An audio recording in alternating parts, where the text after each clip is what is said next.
O dabar mūsų laukia ilga kelionė iš Brno į Prancūziją, kur susitiksime su dar viena įžymybė. Tai aktorius, rašytojas ir televizijos prodiuseris belgas Kurtas Van Eghemas, vasarojantis Burgundijoje. Jis puikiai pažįsta ir Lietuvą, ir Čiurlionį.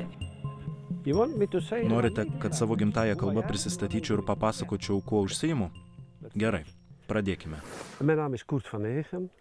Ik heb jaren, 40 jaar lang voor radio en televisie gewerkt. Ik ben schrijver ook. Čia galima girdėti tylą. You can hear the silence.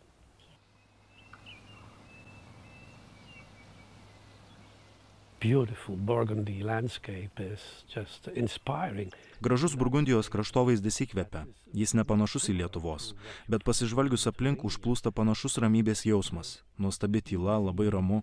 A way of looking at that landscape. Atvykstu čia, nes gyvenu dideliame mieste, Antverpene. Jis panašaus dydžio kaip Vilnius, todėl visada būna sausakimša ir triukšminga. Kitur neįmanoma rasti tokios tylos. Tik čia. That's impossible. So that's why I come here. Okay, you want to follow me? Eisite su manimi? Gerai, keliaukime. So this was a farmer house. And where I live now, Čia buvo ūkinis pastatas, o mano namuose kažkada buvo laikomas gyvulių ėdalas. the beasts, I still find myself. Kartais jaučiuosi kaip ūkininkas.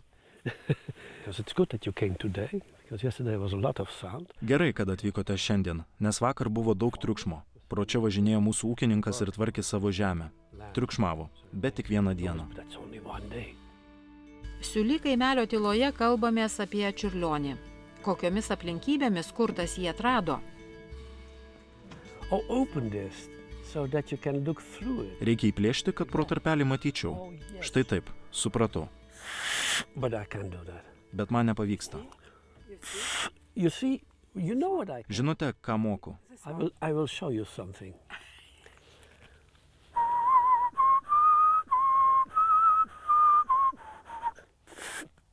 No. No, it will not work. I'm so Atsiprašau, sorry. It man will not nepavyks. work. I didn't. It's about 10 years ago. And there I saw that all Viskas įvyko prieš 10 metų. Kaune pamaniau, kad visi muziejai skirti vienam žmogui – Mikalojui Konstantinui Čiurlioniui. Paklausiau savęs, kas toks šis vyras? this walk through that museum, I was totally alone. There was nobody else. Vaikščiojau po muziejų. Buvau visiškai vienas, aplinkui negyvos dvasios. Buvau priblokštas. Ten pamatyti dalykai suvirpino širdį. Išėjęs iš muziejaus, paklausiau savęs, kodėl mes nieko nežinome apie Čiurlionį. Nesuprantu, nes mačiau menininko darbus, kurie panašus į Van Gogo, Munko ir kitų žymių dailininkų kūrybą. And Monk and all those other great names. In Čiurlionis you can hear his pictures. Čiurlionio paveikslus galima girdėti, o jo muziką matyti. Viskas susilieja į vieną mintį. Man taip nutiko Kaune. Būnant Čiurlionio muziejuje, išgirdau ir jo muziką. Museum you always hear his music. The Far East, he was inspired by esotericism. Jį įkvėpė tolimieji rytai ir ezoterika, kaip ir daugelį to meto žmonių. Jį įkvėpė labai daug dalykų, kuriuos sudėjus paaiškėja, kad Čiurlionis buvo nepaprastas ir unikalus. Something unique. I came out and I was in tears. Išėjau ašarotomis akimis, prasilenkiau su viena moterim. Jai pasakiau, turbūt esate laiminga čia dirbdama. Jie atsakė, žinoma. Sure I am.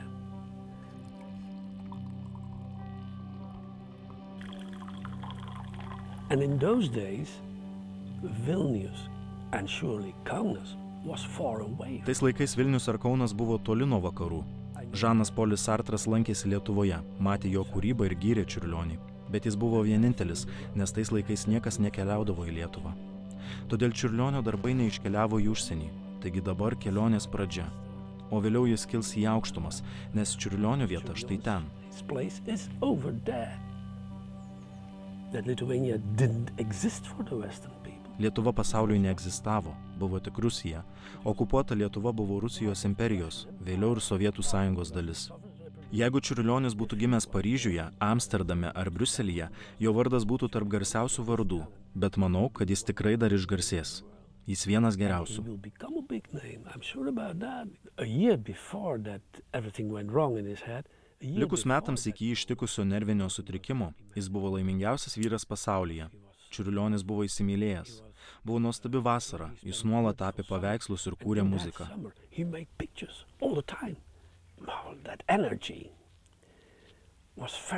Jūsų energija ypatinga. Čia, senojoje Europoje, žmonės nuolat skundžiasi. Dėl kažko dejuoja, nors yra turtingi. Nesuprantu, kodėl žmonės taip daro. O lietuviai nesiskundžia. Jie tyli. Tai rami tauta. Kantriai dirba ir bando viską įveikti. Suburkite 6 lietuvius ir bus choras. Jie pradės dainuoti.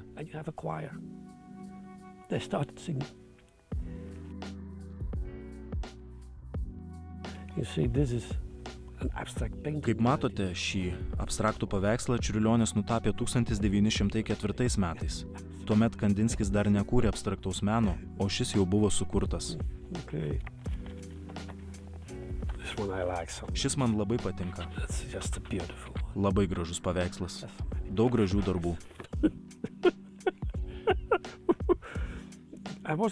Čia dar nenešiojau akinių.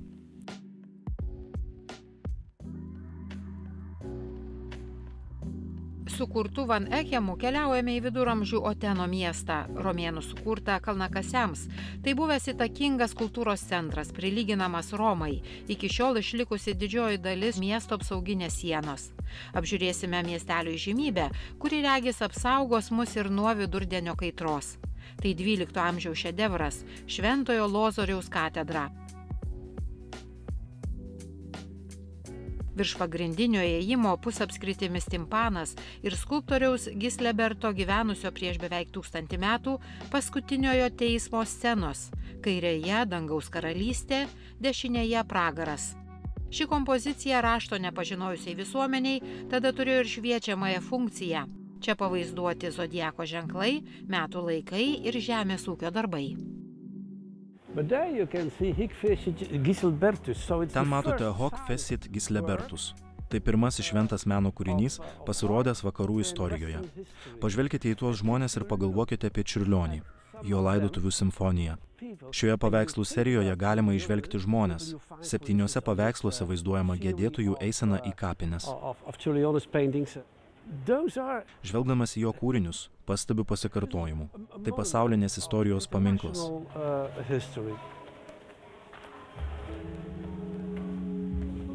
Užeikime į vidų.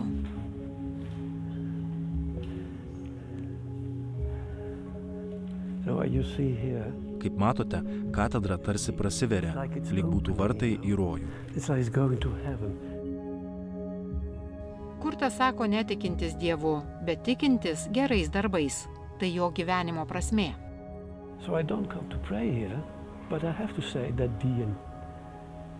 Taigi nesimeldžiu, bet galiu pasakyti, kad man religijų istorija labai svarbi. Tai buvo svarbu ir Čiurlioniui. Jis domėjosi net keliomis religijomis. Religija – tai tarsi atrama. Tikėjimas Dievu, mano manymu, išsprendžia žmonių problemas ir juos suartina. Bet šis sprendimas ne man. Atsiprašau, negaliu prisiversti. Naktį gulėdamas ir stebėdamas paukščių taką, matau tūkstančius žvaigždžių. Kažkur yra planeta, kurioje egzistuoja gyvybė.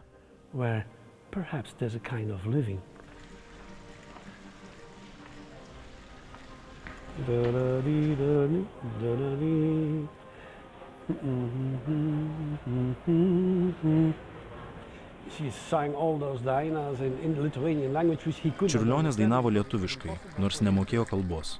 Buvo neįmanoma kalbėti lietuviškai, nes visi kalbėjo rusiškai ir lenkiškai. Man per sudėtinga dainuoti šį kūrinį.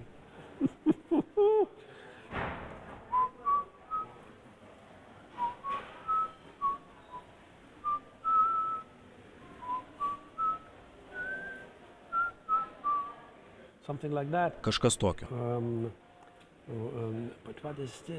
O kas čia?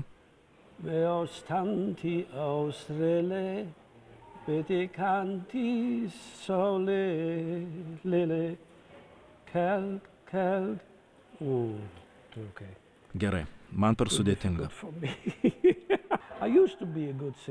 Kažkada buvau geras dainininkas. Mano tėvas ir senelis buvo dainininkai. Todėl dabar esu tik siuvimo mašina. Turiu omenyje Singer firmos siuvimo mašina. Čia toks pokštas.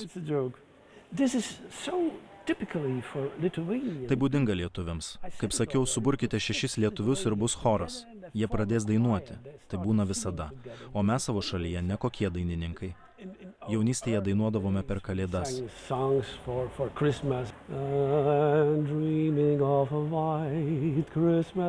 Tik tokius kūrinius dainuodavom kartu. Lankiausi Vilniuje vasario 16-ąją. Gedimino prospekte degė laužai. Žmonės rinkosi prie laužų ir iškart ėmė dainuoti. Kažkas pradeda ir kiti prisijungia, nes visi žino žodžius.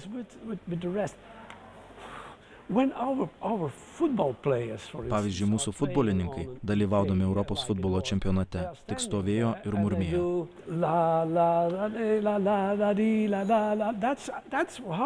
Mes taip dainuojam. Jie nemokėjo žodžių, tiesiog krutino lūpas, tikėdamiesi, kad niekas nepastebės. Mes neturim šios labai gražios tradicijos. Tiesiog neturim. Beautiful. I find it beautiful. This beautiful tradition. We don't have it. Čia jums. Oh, thank you. Ačiū. Thank you. Lithuanian national. Lietuvos nacionalinė televizija. Būtinai apsivilksiu. It fits, isn't it? Puikiai tinka. Not bad at all. Okay. Tikrai neblogai. Aš iš Lietuvos radijo ir televizijos. Dabar šios ponios paklausiu. Ką jūs manote apie Burgundiją? Atsisveikiname su Romos laikus menančiu miestu, kurio mistinėse erdvėse galėtų suskambėti Čiurlionis. Ir pabaigai Kurto linkėjimai. No more war in this part of Europe. Jokio karo šioje Europos dalyje. Tai mano pirmas noras. Linkiu, kad Baltijos bei kitos šalys susivienytų ir sudarytų vientisą Europą, vieną didelę pasaulio jėgą. Jūs esate europiečiai. Tiesą sakant, uždėjus pirštą ant Vilniaus žemėlapyje, paaiškėja, jog esate Europos viduryje. Linkiu lietuviams didžiausios sėkmės, klestėjimo ir naudoti turimus įgūdžius. Tikiuosi, Lietuva ir liks išskirtinio meno šalimi. Toks mano noras.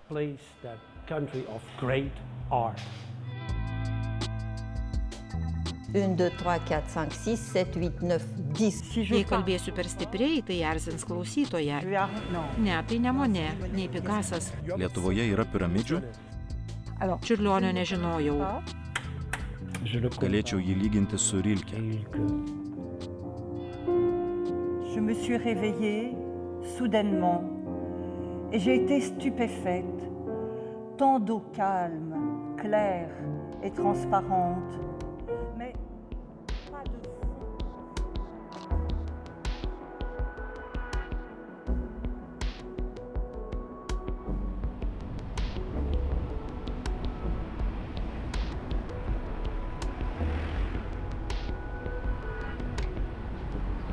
Laidos naujienas rasite Stop juostos ir LRT Facebook paskyrose bei YouTube kanale. Laidos įrašus rasite LRT mediatekoje.